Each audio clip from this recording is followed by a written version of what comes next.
Welcome back to the workshop. Welcome back. In this week's episode, we're going to be doing steering. Hey, that's proof you can't roll a 2CV. My name is Oliver, and this is my dad, Andrew. He's a wicked engineer and my next door neighbour. We've always wanted to build a car together. So when I found my dream car in nightmare condition, we decided to embrace it, seize the day and re-engineer the entire car from scratch. Well, it's looking more and more like a car every single day. And make your own gear knob kit. There you go. A K20 A2 from a Honda. Things don't always go to plan. But when they do, it's a thing of beauty.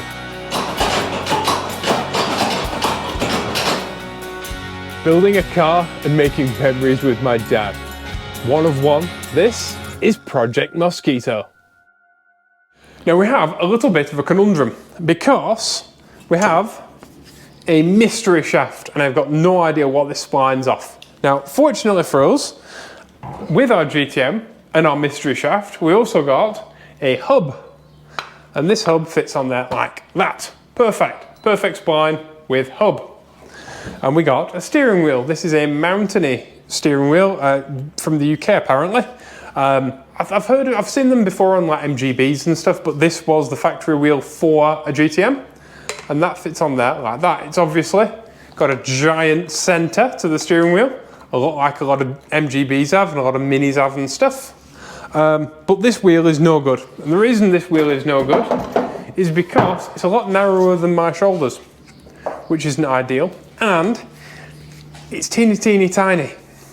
Now, if you've got a normal car and you put a slightly smaller wheel on, it makes your steering feel faster. Great. The problem is that we have a quick rack, which means lock to lock, our steering is a lot faster. So for a little bit of movement of the steering wheel, your car moves a lot. Not only that, we've got fancy geometry things going on to make sure that this car is incredibly nimble. It's a Mosquito, right? So we don't want a teeny tiny steering wheel because tiny steering wheel makes your car twitchy. So we've got our larger wheel. Not only that, it's got a nice thin rim, which is my preference. It's a very lovely wheel.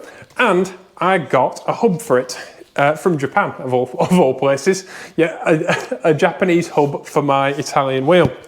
And I got a mini one because I thought GTM, they use a lot of mini components when they assemble GTMs, and so that should probably fit. I'm sure you can see where this is going. That is a massive spline. That is a tiny spline. Now it is mini spline on one end, but not mini spline on the other. And unfortunately, it don't fit. So we need to make this hub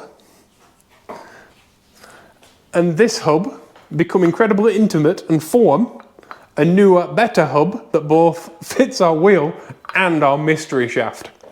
This is our box for our boss kit, and I love English as a second language, English. This boss kit is #1. Please enjoy your car life universal type. and all the instructions are in Japanese.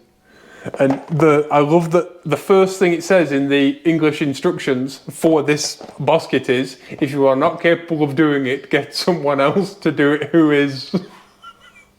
Which actually should be the #1 instruction on all car parts. Okay, so this is the hub from the raid wheel, and the spline's teeny tiny. So what I have to do is turn this off, remove it completely. I'm going to have to cut this one out, and then we're going to mount this centre to this hub.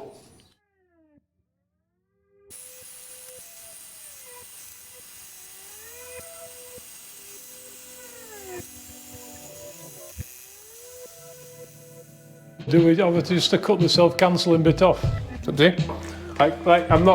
I'm not convinced on the benefits of self-cancelling indicators. Isn't it annoying on a long corner? You have to wind off the lock a bit and it's uncancel your cancelling indicators. I'm not fussed. Get rid.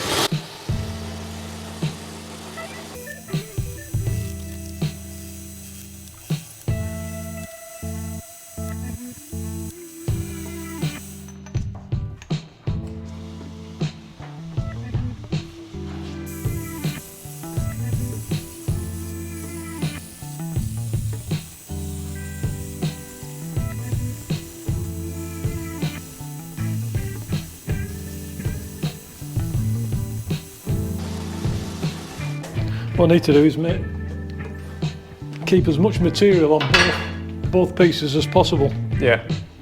Because this is quite a small diameter, and this is a lot bigger. Obviously I don't want to turn this down a lot, you know. I want to keep this as big as possible, but have a flange big enough to be able to drill it and then tap this to put 3 screws in. Yeah.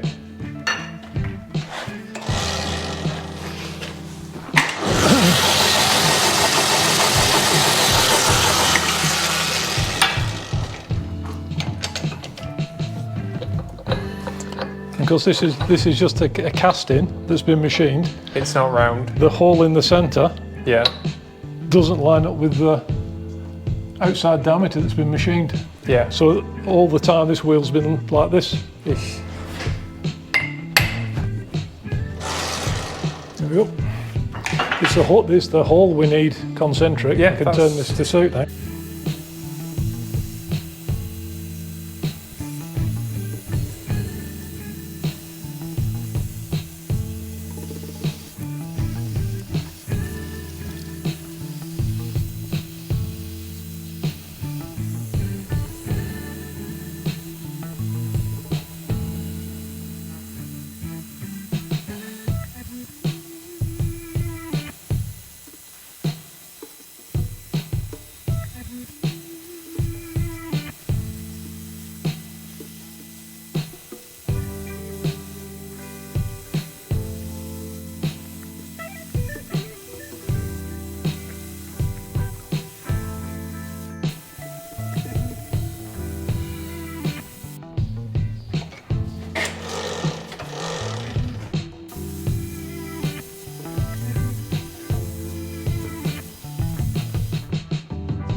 I should say, this boss, right, we could make something like that out of aluminium on the lathe, could we not?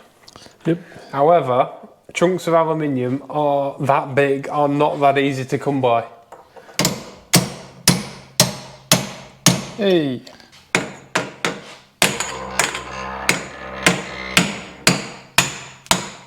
Does it push that one out? Nope. Nope. I have a funny feeling, you know, this is probably like Morris Ital or Morris Marina.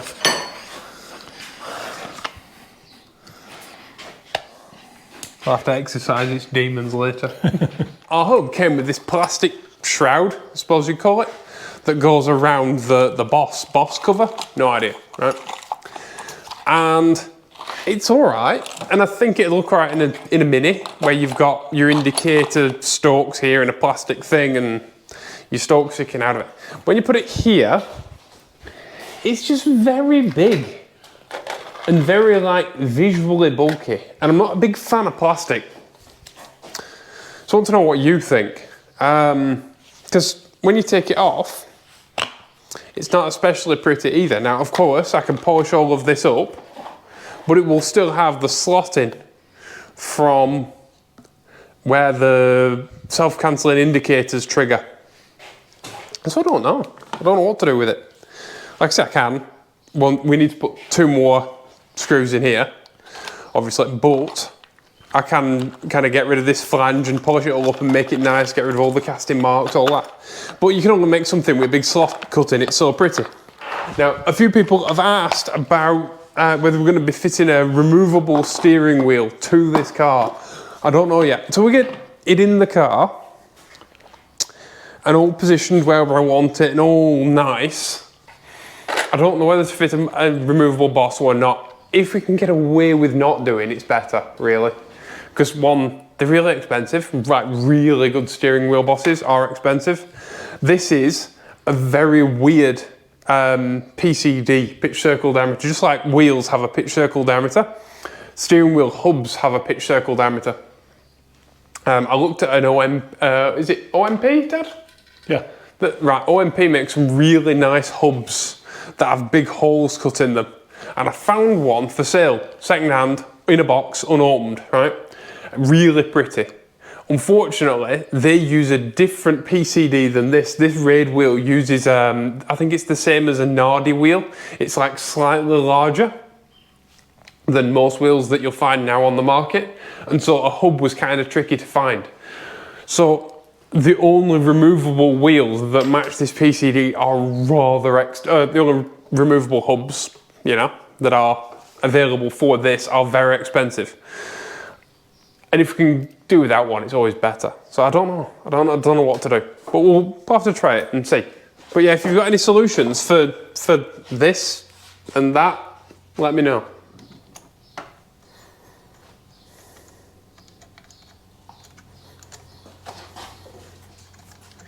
Yeah, I'm not concerned about being able to get the wheel in a comfy position with us sat in the car. I don't think that'll be a problem.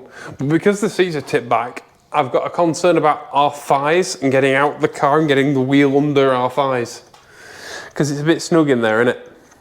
It is, yeah. Once you're in, it's superb. Mm. And we're sharing the car, of course, and one of us does yoga. And one of us doesn't. And so, yeah, you know, it needs to be, what's the word? It needs to be accessible. Yeah, for both of us, yeah. Years and years ago, I used to work for a company that made cotton spinning machines. And they had big long rollers. And basically, they were supported by bearings at both ends. So they made like a tube, and they actually Loctited the ends in the rollers, and then machined the roller up all together and ground the bearing surfaces when it were all complete. And were it a bearing like a ball bearing or a bearing like a brass bush? No, like a proper ball bearing. All right. And so basically they did it the same for wallpaper as well. Yeah, like wallpaper rollers. Wallpaper rollers, yeah. And basically they just Loctited the ends into the tubes. There were no mechanical anything. Yeah. You know, they were about 4th out clearance, and they basically put Loctite on, put them together, left them for 24 hours, then machined the whole thing up. Yeah. And they never came apart. So we've used a similar principle for this, but we've put 2 screws in as well. And just because it's a steering wheel, so we've got the screw there. We've turned the bush out, we've pressed it in, it's Loctited in, but we're going to, just for an extra security, I'm going to put 2 grub screws in, one at this side and one at that side. So it's then totally mechanically locked in place. There's no way it can come undone. Yeah, because steering wheels actually take a shocking amount of abuse, don't they? Yeah. As far as like loads and forces. I can remember once watching a rally video. And it was the Andrews Heat for Hire. Lotus Talbot, this is how good my memory is. Lotus Talbot Sunbeam on the Russell Brooks North Irish Rally. Yeah. And they were going through a load of... Circuit of Ireland. Yeah. A load of switchbacks on this rub with dry stone walls up either side. And it had a 2-spoke OMP steering wheel on. And because it's a Lotus Talbot Sunbeam, if you don't know, if you're American, it's a Dodge Omni, but the rear-wheel drive, and they've got a Lotus engine in. And he's like, full lock one way, full lock the other way, full lock the other way, like drifting through like an absolute madman. And he whips it into this corner, catches steering wheel, and hub keeps spinning. And it's a 2-spoke steering wheel, and the centre of the wheel here has just completely snapped off. And the car goes boom, straight up a banking. It used to be one of my favourite rallies, that. Not Circuit of Ireland. Circuit of Ireland, always. Right, if you're bored after you've finished watching this and you want to watch something really, really cool, Circuit of Ireland is just... There's a reason why Irish lads are so good at drifting. In fact, the roads in Ireland are very similar to here. Mm. And Yeah, they are actually. A lot less dry stone walls though. Yeah. We have hedges, we have a big ditch and then a hedge, which is arguably more dangerous. Right, I'll pop some screws in, drill that out now, tap it, and then we can put some grub screws in. Fantastic. One of the things that I've always loved about tarmac rallying is one of the biggest things that's actually informed this, right? Which is like giant killers. Like when, it's amazing that sometimes a little car driven to its absolute limits can outdo mega stuff like that Nova. Yeah, years ago I used to mechanic for a guy called Kevin Ferber, and it was in the Nova Cup, and they're on the Wydene Rally. Nova Cup rallying. Yeah, so they're only 1200cc, but the lads used to rag the hell out of them, and they were super reliable as well. In fact, it was a pleasure to be like a service car, because it never used to do any work. Just used to let a car come in, wheels and tyres, change, back out again. And on the Wydene Rally, and it snowed and it was super frosty. And Kevin in a 1200 Nova finished 3rd overall. And he would have actually won the rally. This is against Group B cars, Group B car era rallying. Yeah, and he would have actually won the British Championship. He would have actually won a round of the British Championship in a 1200 Nova. But he got stuck on the line because all the other cars had set off and polished in the forest. It literally polished all the surface of the road up, and he couldn't get going. And Andy Stan, with his co-driver, got out and were pushing the car because it was a slight uphill. Yeah. Right? And it took 3 or 4 minutes just to get rolling. And eventually got it rolling. They finished 3rd overall. But if he hadn't got stuck on the start line, they would have won the rally. So a 1200 Nova, and they were like Group A, weren't they? They weren't like massively modified. No, the bog standard engine. Yeah. So basically, bog standard like Nova hatchback with suspension and good wheels and good tyres and really good setup versus a bunch of Group B cars came 3rd in a rally. Well, and Kevin went on to win that year. He went on to win the Nova Cup, the whole championship. Yeah. So there you go. Yeah, it only needs one. Right, so our retention for our mock-up for our steering shaft is 2 adjustable cable ties. That's it. Because why make something more complicated than it has to be? And then we'll support the end of the shaft with a jack on a bit of wood. And then that way it's all adjustable, so we can move it around and get it to where it needs to be. This Julian paint, the reason why we've chosen the black is we can try it, move it. If it gets scratched, it doesn't matter. We can make it nice again after. It's really forgiving stuff, which is good when you're mocking stuff up like this. Whereas like the steel it is okay, but you're setting up a compressor and the full thing. And if it's a steel it shaft in a steel it car, you can't really see it on camera either. So I'll pop that there for now. And pop that one there, and then we'll have to figure it out where we're going from there.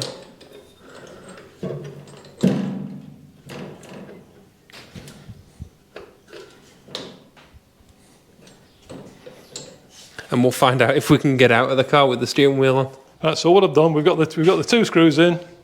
It's Loctited in as well. It's pressed in and Loctited in, and I've put a grub screw. So what we'll do later, we'll just chop that off completely.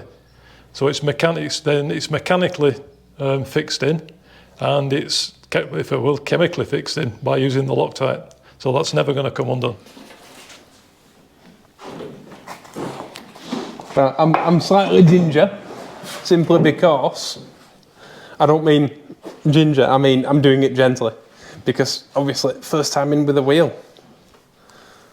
Yeah, that's not central to my position at all.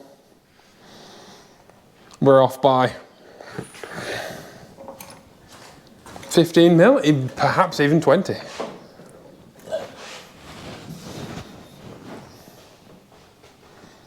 All right there? Yeah. Not better? Yeah. Yeah, I moved it. Yeah, it's pretty bob on to seeing me in my jeans, that. That's what I'm lining it up with. It's amazing how many different cars don't have the steering wheel directly in front of you. Yeah. We've got a tiny pedal offset, but it is only tiny. I've driven a lot of cars with worse. Yeah. That's pretty easy. This is pretty critical, this, because the seat is in a fixed position. Yeah. So we have to make this, it's more about the steering wheel than the steering wheel seat relationship than it is about anything else. Yeah. We're trying to place everything in the arc of your arm. So that's why the gear stick is further forward than the steering wheel. If you look, if you kind of walk forward and then look down, right? If you think of your arm as a pivot, obviously it moves in an arc.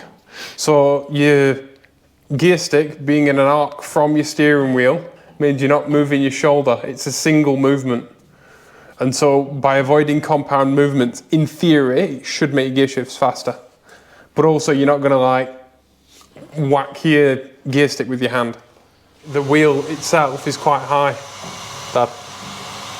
So if we came closer, we could actually drop it down a tad, because it is a bit high here, isn't it? That's it. Right, now we've got more room here, so we could actually go up a bit on your end. Yeah, but we still need to be able to get in and out. No, that's what I'm saying. That could actually go up a bit and get it away from my clutch foot, look. It can go up that much. That's all right, because I've got full visibility now. The top of the wheel is lining up with the top of the bulkhead from my side, so I have full visibility, whereas before it was incurring my visibility a bit. And that's the thing, Marion might be able to get in and actually see now. And the wheel is above my plums rather than being above my thighs, if you will. Yeah. So I can get my knee under the wheel. So with 20 mil. I must admit, it feels really good. And I'll be able to like rest my elbow on the elbow rest along. So right, that's 150 mil. I'm just going to make a note. Certain things you can do with maths, and certain things are just subjective. Like what's comfortable is completely subjective. You know what I mean? It's a funny old thing.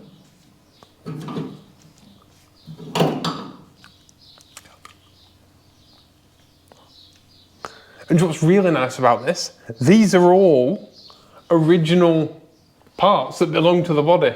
So we're not just using the body, we've got the steering rack which came with the car, we've got the shaft that came with the car, we've got the outer shaft, the mystery shaft that came with the car, we're using the spline from that, but we are making it better, making it nicer, getting rid of the squish from the rag joint so there's no rubber in the system, so I have a really nice feel.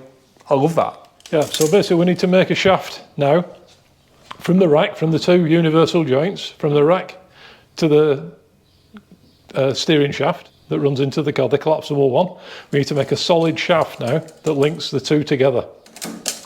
And obviously, because we've got universal joints, it comes down on an angle and it allows the shaft to run, this shaft to run straight and this one to run down to the rack because of the joints. Our intermediate shaft is a really good thing as well in the event of an accident, because it's yet one more thing that stops this column being pushed into the car.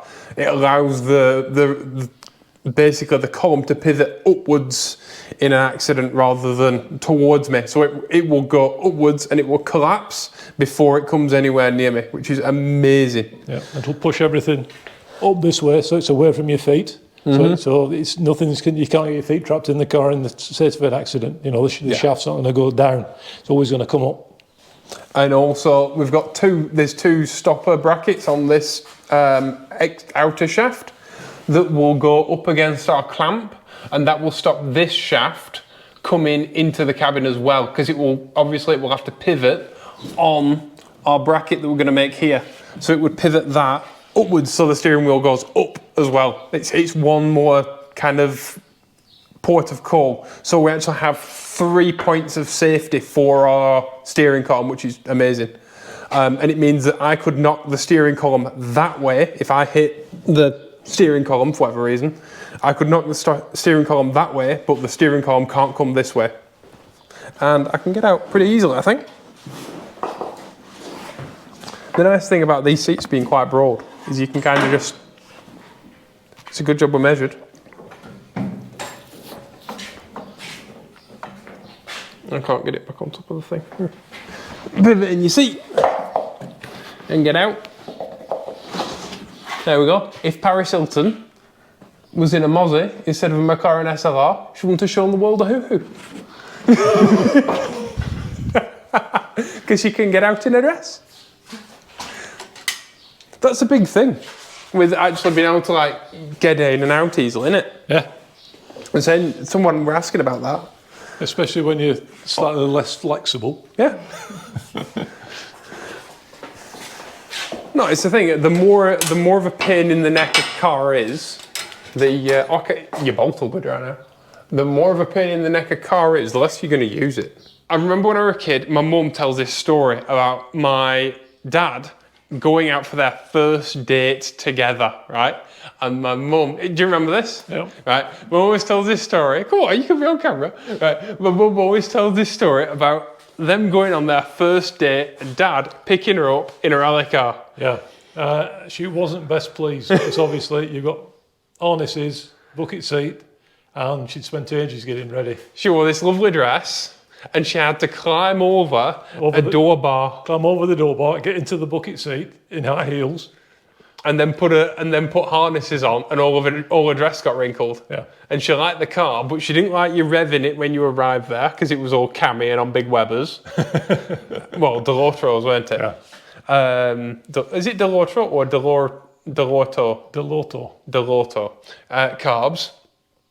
And yeah, and her dress was all wrinkled because of the harnesses and the bucket seats. And so, like, that's the difference between like a track car, a racing car, and a road car.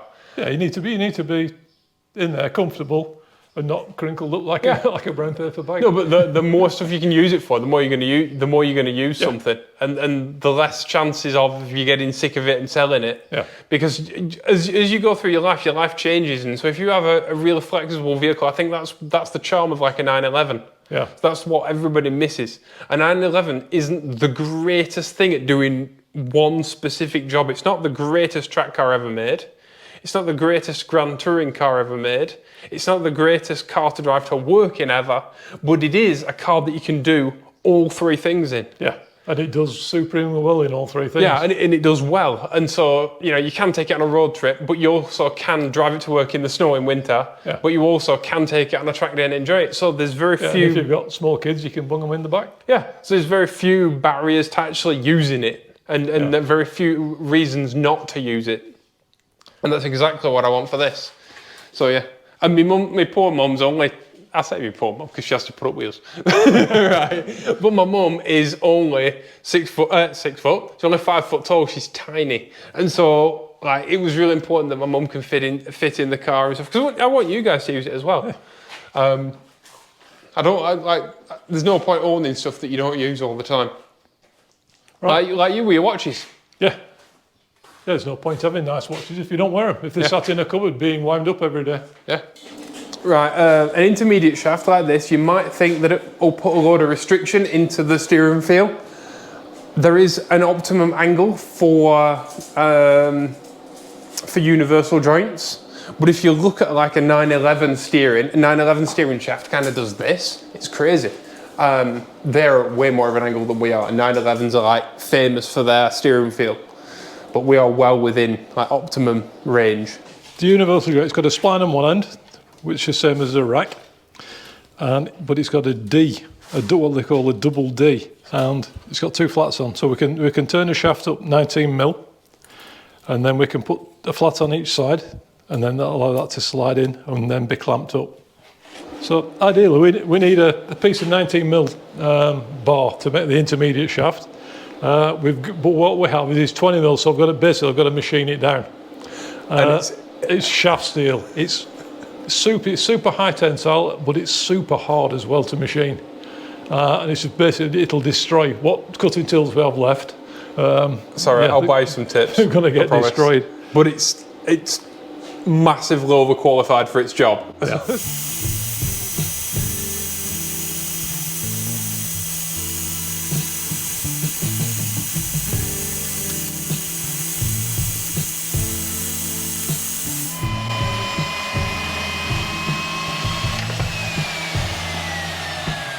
file them start to finish because I want to get them lined up. When I was an apprentice, I used to make prop shafts for trucks. This is the wonderful thing about having a dad, right? When we were doing the splines, he looks at the spline on the steering rack and he goes, that's a mini spline, and a Mark 1 and Mark 2 Ford Escort have the same spine. And so if we go online and get some universal joints from Mark 1, Mark 2 Escort, they'll fit no problem. Because he just knows this stuff. And you can't buy experience, can you? You can rent it, but not from us. This may take a while.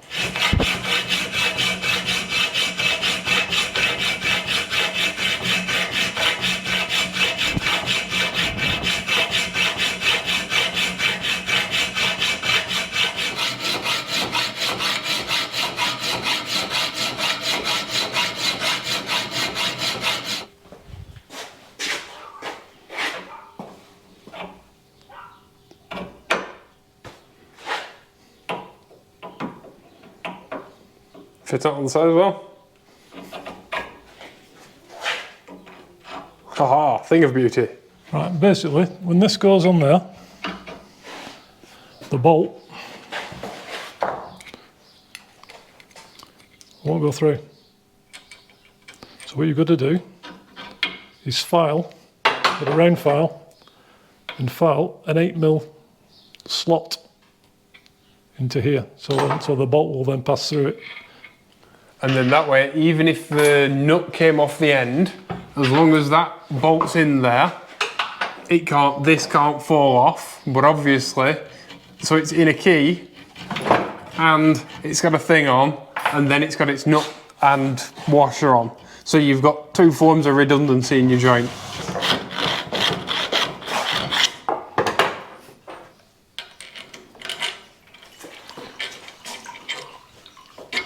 So there we go.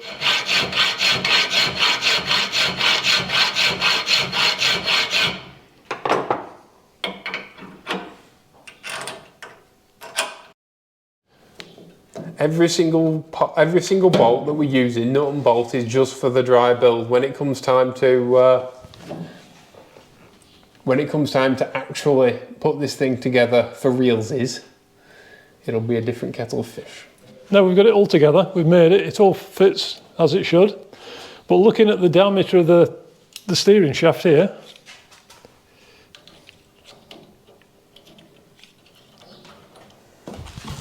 $14.5. So we can actually turn this down to 14.5. Because there's no point having it, there's 19mm at the moment. There's literally no point it being 19mm. It's just carrying weight around for weight's sake, because that's the smallest diameter, yeah. And it's all linked together. As is the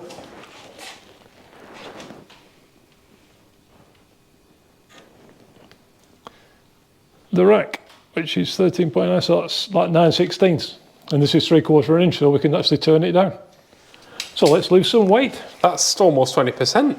Yeah. That's a lot. That's a huge weight saving on that one part. No, I'm not turning it all down. I'll leave maybe 10mm there. At 19mm, and then I'll turn the middle down to 14. Okay.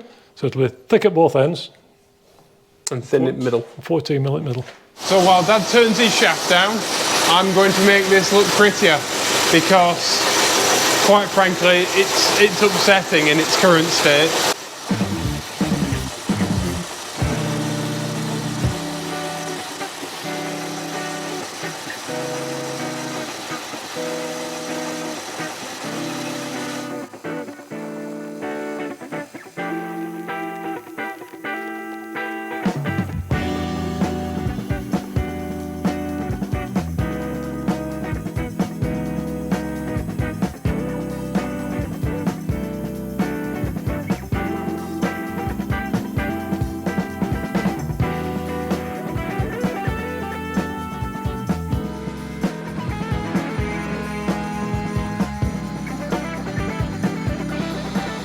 So this is our new intermediate steering shaft 2.0. I've turned it down to 14mm, which is the same as the spigot, on the rack, and it's the same as the steering shaft. So it's all the same size now. I just need to put it together. The universal joints are massively overkill. They'd work for a Land Rover. Yeah, they do what they would do on a four-wheel drive. Yeah.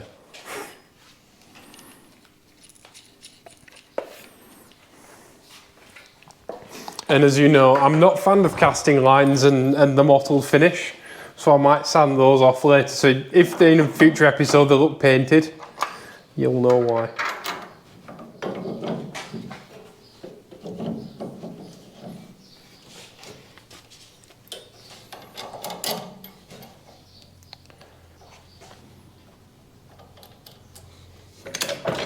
We still need to make a bracket for the outer tube, the outer steerer tube in the car to obviously hold this in position.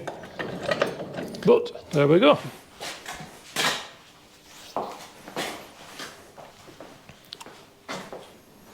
What diameter is the steerer shaft? The outer shaft? I don't know.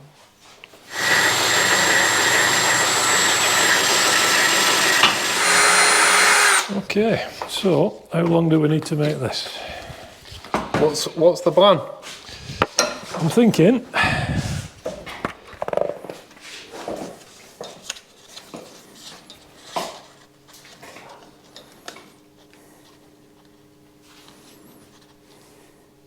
A strap? we can weld that onto there and put a bolt through there and clamp it together. If we have a little aluminium clampy block in the middle of it that tightens up to it, you know what I mean? That might be all right. Oh yeah, we can put chamfer corners like that. So as it bolt comes in, it pushes down onto it. Yeah. Yeah, we'll do that. But it has to look. Would you need to make some little cam shapes as well? Some little half moons for your bolts to sit on, won't you? Yeah, that's easy though. Yeah. No, I'm just saying I'm just making a parts list in my head. This is, by the way, this is how design discussions go in the workshop. Have we ever filmed one before? I don't think so. I was actually coming up with something. This is how it works. Usually, I come up with an idea, I prove it to Dad. Dad comes up with an idea and he takes it past me. Yeah, because it has to be in keeping, doesn't it? Yeah.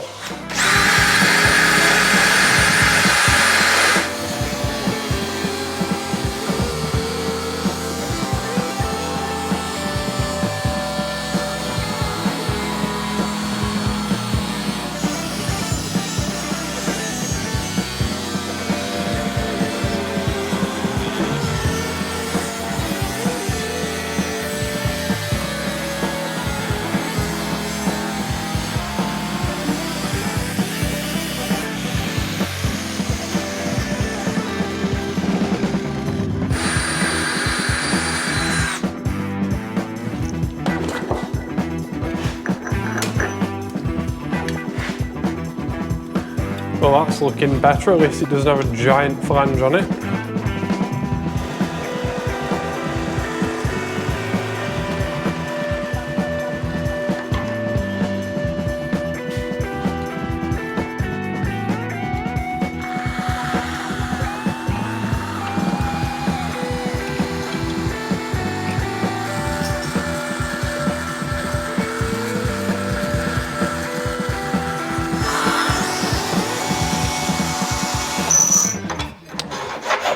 Oh no. What's to do? What's up?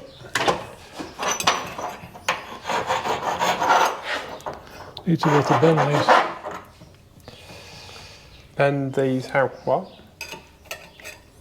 Oh. Block of wood. It's the answer to everything. No, I didn't. Let me get in here. Use a clamp. Dad. Use a G-clamp. That has a square jaw, one of the big ones. And just bend it on the jaw, because the back can be held in, Dad, watch.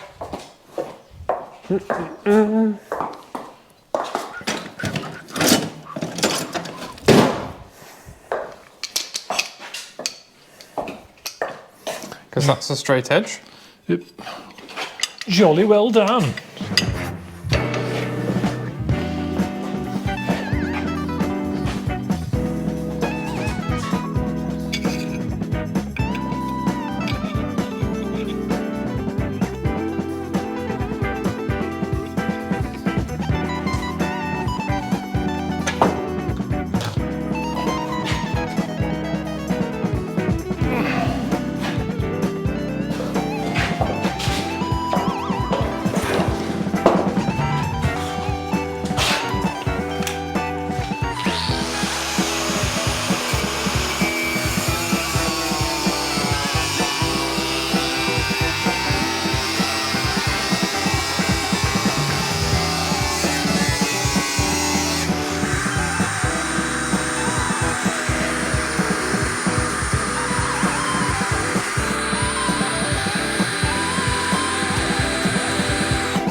Getting there. It's not finished yet. It's a heck of a lot better looking than it was.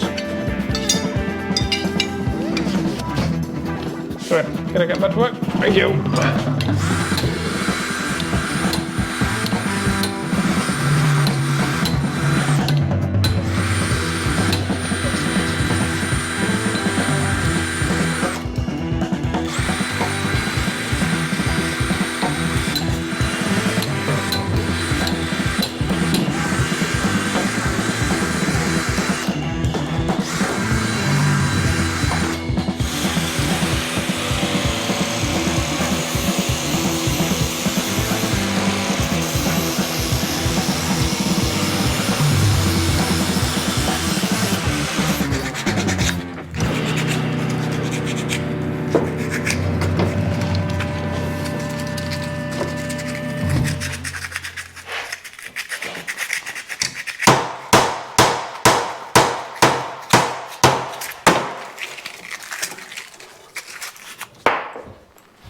Happy days.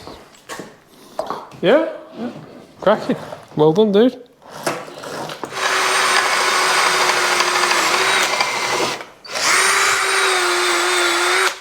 I may have kind of taken this a couple of steps further than I planned to, but it'll be pretty, and that's what matters. Earlier in the episode, I filmed the thing and I'm like, oh, do you think I should take this flange off and make this pretty or put a plastic cover over it? Which, I'll be honest, goes against everything I stand for. I can't do it. I cannot cover something up that couldn't be polished with a plastic thing. I can't do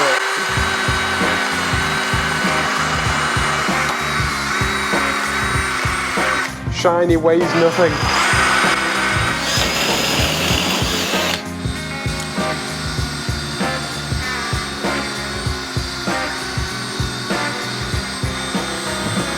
Why do I do this to myself?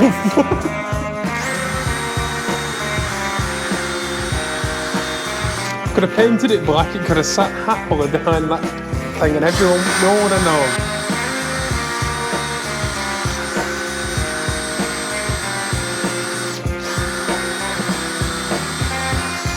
least it'll match the shifter now.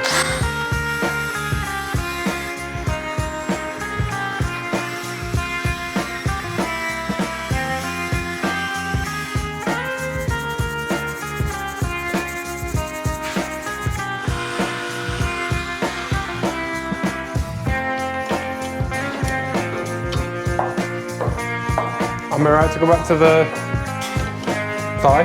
Yeah, you're right. Thank you.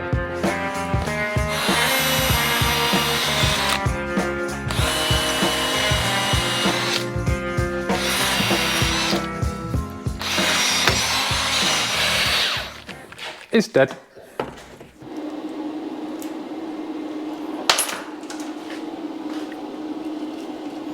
There you go.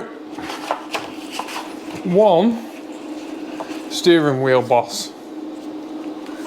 It's not perfect. It could do with a little bit more sanding and a little bit more love, but it'll polish up over time. And for a dry build, that's pretty good, that. I'm proud of that. The only thing is, it's slightly clocked. It's not quite straight as a hub, but it kind of is what it is, because it can't be. So there we go. It's got some character to it anyway, which I quite like. I like it's not level. It's got a little indent there, which would have been for a what do you call it? Indicator self-cancelling thing. Not sure whether we're going to bother with self-cancelling indicators.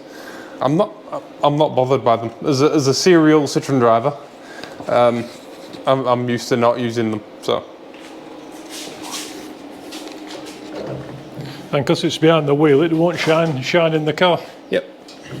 Oh, my tooth off. There we go.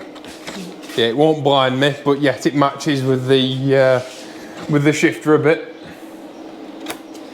It looks a lot better not having a centre cap now anyway, because we could make a centre cap, or I could have a horn button made custom. But raid steering wheels use a larger centre bore, a lot like a Nardi steering wheel does. They're not small like a lot of brands are. So I think it looks all right. I quite like it not having a horn button on anyway. It's a little bit racing car. It's a difficult balance. It's just enough racing car.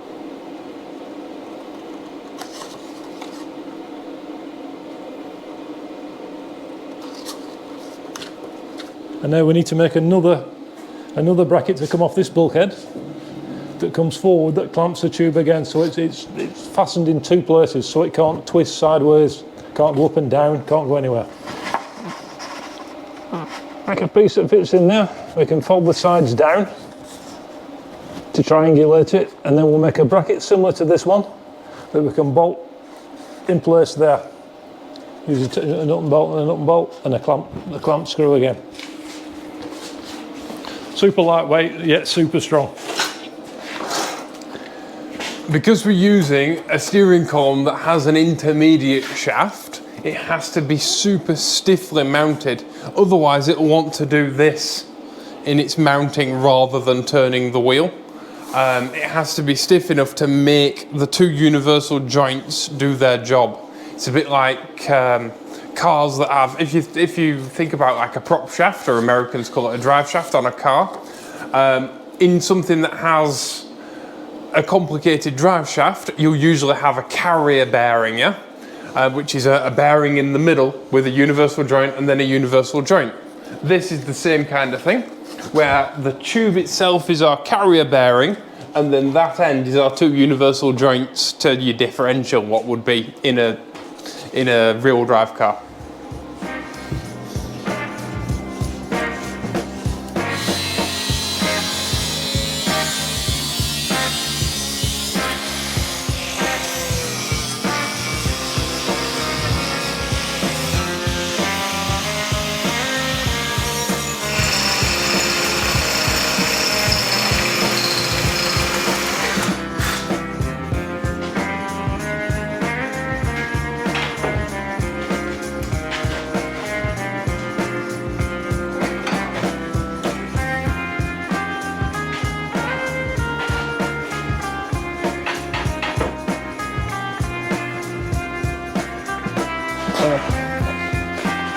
Chop.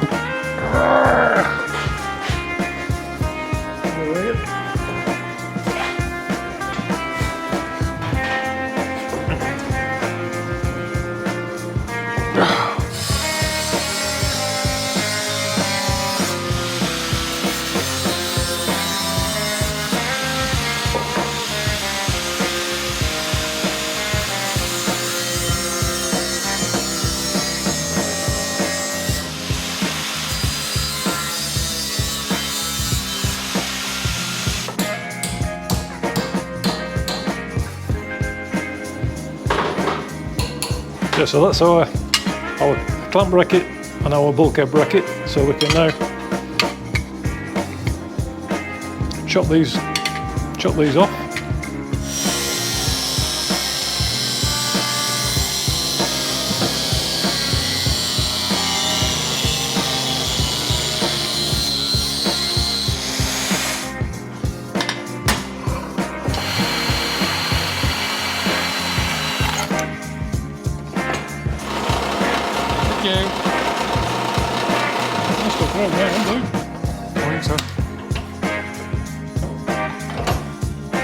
It's so hot.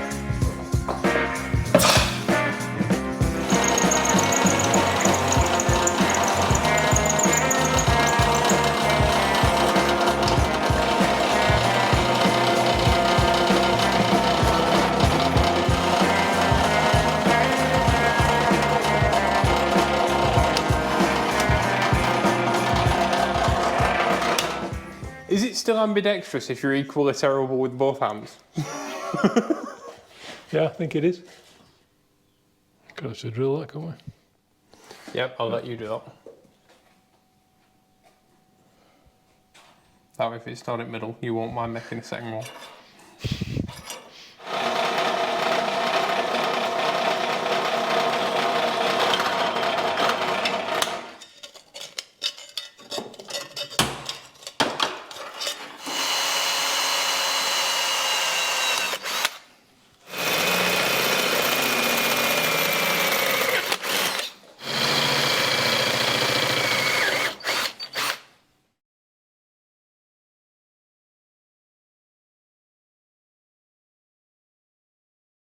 As usual, these videos always come out fresh. If you're watching them, just know that we aren't filming them like weeks ahead of time. These videos come out fresh every week. And that's not because we want them to, it's because we're terribly disorganised. No, it's not that. We get 2 days a week, but now we're on the 3rd day. No, it would be nice to be organised and have like time to edit a video. I take all the fun out of it.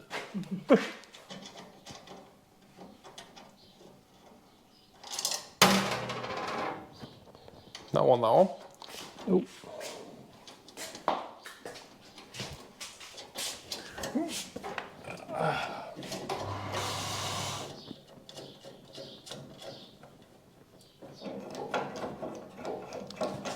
We've got a little piece of wood, then it doesn't scratch up paint.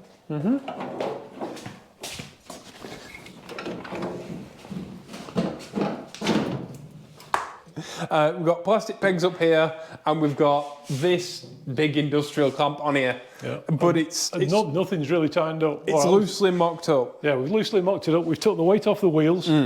Obviously, then it doesn't throw the steering components out. But it do. Yeah, it works. We're missing 2 bits. We need to make 2 aluminium cams, don't we? Yeah. But they are fiddly little bits, and they fit inside the clamp, so that when the clamp tightens, the aluminium cam pushes down on the column. Yeah, to stop it all moving. But they're fiddly, and we've run out of time. That's it. We've actually got a day over in order to get this far. But we have, as far as except for those 2 little bits, we have all our components. Yep, and it works. We've got a lot of finishing off to do, obviously, 'cause it's only mock-up. But I need to get in very carefully because we don't have a handbrake. But I can fit in, okay, steering wheel, because it's mocked up, the steering wheel is not centered, so I might look a bit silly. But It all works beautifully. It all works beautifully. And nothing is obvious. Again, nothing's welded. It's all mock-up. But there's hardly any play. There's a couple of millimetres of play in it. And I haven't even got the nut on the steering wheel.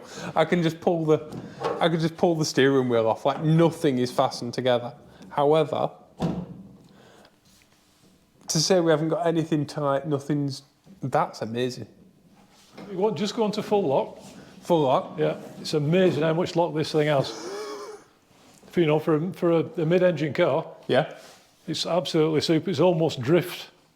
Well, that's the thing. Standards a lot. A lot of performance cars don't have very good steering lock. No. It's one of the downsides of putting really big wheels on a car, which we've managed not to do.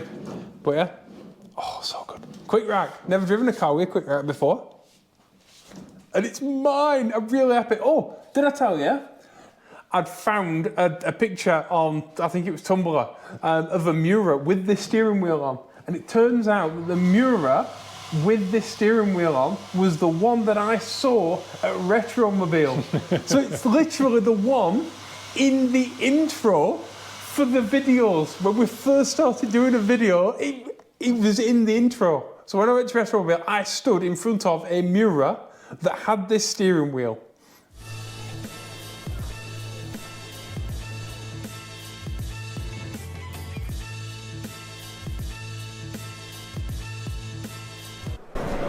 Definitely not design purity and quite as messed with as a Miura can possibly be, but incredibly pretty.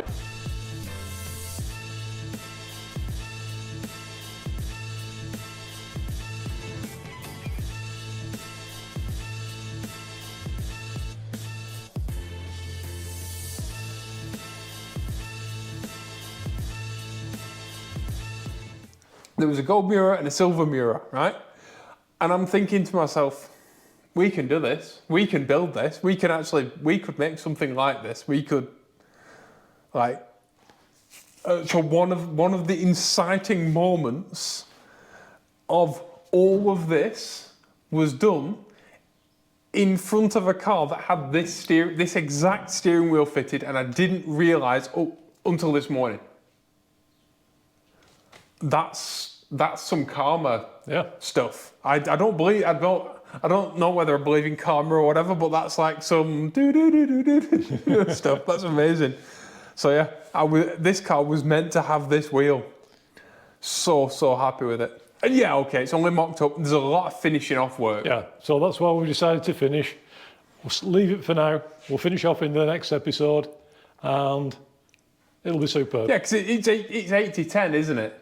Like, you know, the finishing off takes so much time.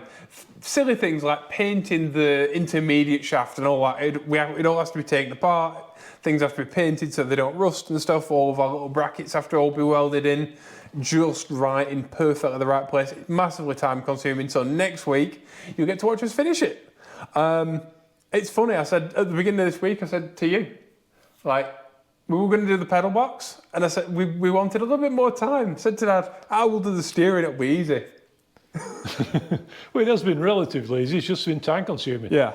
We didn't, I didn't have to polish the hub. Dad didn't, we didn't have to drill the bracket out. Yeah, we did. But we did, because it's us. We don't compromise on these things. And that hopefully that's why you love us. But that's it. Like we aren't willing to rush it and just tack it all in and half do it just to finish an episode. Yeah, just to get a video out. No, it's not on. Car's got to come first. Yeah. So we're finishing now because I've already started editing this, and I'm actually rather tired sat here. But I've got brain fog. But yeah, we have to finish now, and I've already started making this episode. But if we don't stop right now, you won't have a video to watch. So I want to thank you all for watching. Thank you all for commenting and sharing these videos and all that. Tell us what you think. Yeah, leave us a comment. What do you think of our steering mock-up so far? Yeah, have you ever done steering in a car? Was it this much of a pain, or was it really easy? And thank you to like I said, thank you to everyone who shares these videos. Thank you to everyone who helps us make these videos on Patreon. You know, like, thank you so much. You're amazing. And yeah, after this, there will be a button with after the beauty shots. There will be a button with my face on it that you can click to subscribe to this channel. There will be 2 other videos. One of those is a playlist with every single one of these episodes on. Miriam, are we on 82? 80, yeah. So this is episode 82, so you've got 81 episodes to watch. So that'll keep you busy till next week. and there'll be another random video that we'll choose that we think is appropriate for this. And yeah, thank you all for watching. Please be awesome to each other. And we'll see you all in the next video. Bye-bye. Bye-bye. Oh, it's so cool. I'm so happy with it.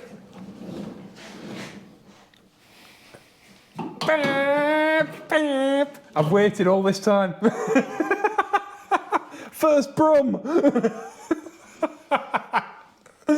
See you next week, everybody.